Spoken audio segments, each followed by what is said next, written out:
Hello friends, എല്ലാവർക്കും നമസ്കാരം.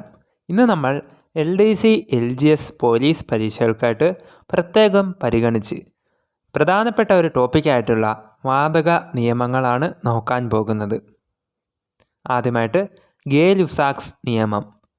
വാതകങ്ങളുടെ മർദ്ദവും താപനിലയും തമ്മിലുള്ള ബന്ധം സ്ഥാപിക്കുന്ന ഒരു നിയമമാണ് ഗേ-ലുസാക്സ് നിയമം. ഒരു നിശ്ചിത മാസ് വാതകത്തിൻ്റെ വ്യാപ്തം സ്ഥിരമായിട്ടിരുന്നാൽ അതിൻ്റെ മർദ്ദം അബ്സല്യൂട്ട് സ്കെയിലിൽ താപനിലയ്ക്ക് നേർ അനുപാതത്തിൽ ആയിരിക്കും എന്ന് പ്രസ്താവിക്കുന്ന നിയമമാണ് ഇത്.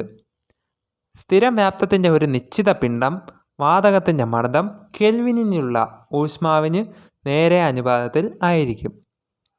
ഈ നിയമം കണ്ടുപിടിച്ചത് ജോസഫ് ലൂയിസ് ഗേ-ലുസാക്സ് ആണ്. രണ്ടാമതായിട്ട് അവോഗാഡ്രോ നിയമം.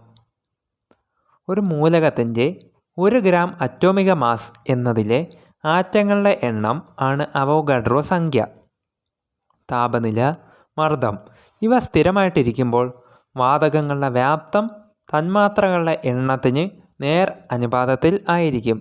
അവോഗാഡ്രോ സംഖ്യ എത്രയെന്ന് ചോദിച്ചാൽ 6.022 × 10⁻23. മൂന്നാമതായിട്ട് ബോയിൽ നിയമം. താപനില സ്ഥിരമായിട്ടിരിക്കുമ്പോൾ ഒരു നിശ്ചിത മാസ് വാതകത്തിൻ്റെ വ്യാപ്തവും മർദ്ദവും വിപരീത അനുപാതത്തിലായിരിക്കും. അതാണ് ബോയിൽസ് നിയമം പറയുന്നത്. ഉദാഹരണം നോക്കിയാൽ ഒരു അക്വേറിയത്തിൻ്റെ ചുവട്ടിൽ നിന്നും ഉയരുന്ന വായു കുമിളകളുടെ വലിപ്പം മുകളിലേക്ക് എത്തുന്തോറും കൂടിക്കൂടി വരുന്നത് ഈ നിയമത്തിന് ഉദാഹരണമാണ്. അതോടൊപ്പം സിറിഞ്ചിൻ്റെ പ്രവർത്തന തത്വം ബോയിൽ നിയമമാണ്. നാലാമതായിട്ട് ചാൾസ് നിയമം. മർദ്ദം സ്ഥിരമായിട്ട് ഇരിക്കുമ്പോൾ ഒരു നിശ്ചിത മാസ് വാതകത്തിൻ്റെ വ്യാപ്തം കെൽവിൻ സ്കെയിലിൻ്റെ താപനിലയ്ക്ക് നേർ അനുപാതത്തിലായിരിക്കും. അതാണ് ചാൾസ് നിയമം. ഉദാഹരണം നോക്കിയാൽ വായു നിറച്ച ഒരു ബലൂൺ വെയിലത്ത് വെച്ചാൽ പൊട്ടുന്നു. അഞ്ചാമതായിട്ട് പാസ്കൽസ് നിയമം. ഒരു സമൃദ്ധ വ്യൂഹത്തിൽ അടങ്ങിയിരിക്കുന്ന ദ്രാവകത്തിൻ്റെ ഏതെങ്കിലും ഒരു ഭാഗത്ത് പ്രയോഗിക്കുന്ന മർദ്ദം ദ്രാവകത്തിൻ്റെ എല്ലാ ഭാഗത്തും ഒരുപോലെ അനുഭവപ്പെടുന്നു എന്നതാണ് പ്രസ്താവിക്കുന്ന ഒരു നിയമമാണ് പാസ്കൽസ് നിയമം.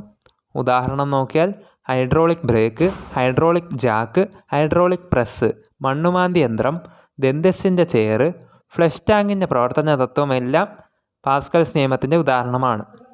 ആറാമതായിട്ട് ഗേ-ലുസാക്സ് നിയമം, ബോയിൽസ് നിയമം, ചാൾസ് നിയമം എന്നിവ ചേർത്ത് സംയോജിത വാതക നിയമം ഉണ്ടാക്കുന്നു. ഈ 3 നിയമങ്ങളും അവോഗാഡ്രോ നിയമവും ചേർന്നിട്ടാണ് ആദർശ വാതക നിയമം നിലവിൽ വന്നത്. സോ ഫ്രണ്ട്സ്, ഇതോടുകൂടി നമ്മുടെ ഈ ടോപ്പിക് ഇവിടെ വെച്ച് അവസാനിക്കുന്നു. നിങ്ങൾക്ക് ഈ വീഡിയോ ഇഷ്ടപ്പെട്ടാൽ ലൈക്ക് ചെയ്യാനും നിങ്ങളുടെ സുഹൃത്തുക്കൾക്കായിട്ട് ഷെയർ ചെയ്ത് കൊടുക്കാനും നിങ്ങളുടെ വിലയേറിയ അഭിപ്രായങ്ങളും നിർദ്ദേശങ്ങളും ഇനി വേണ്ടുന്ന ടോപ്പിക്സുമൊക്കെ എന്നെ കമൻ്റായിട്ട് രേഖപ്പെടുത്തി അറിയിക്കാനും മറക്കല്ലേ. ചാനൽ ഇതുവരെയും സബ്സ്ക്രൈബ് ചെയ്യാത്ത സുഹൃത്തുക്കൾ ഇതുപോലുള്ള ഇമ്പോർട്ടൻറ്റ് LDC LGS ടോപ്പിക്സിനായിട്ട് ചാനൽ ഇപ്പോൾ തന്നെ സബ്സ്ക്രൈബ് ചെയ്യുകയും ബെൽ ബട്ടൺ കൂടി എനേബിൾ ചെയ്ത് വെക്കുകയും ചെയ്യുക. കൂടുതൽ വീഡിയോസ് ഉടൻ വരുന്നതായിരിക്കും. എല്ലാവർക്കും നന്ദി, നമസ്കാരം.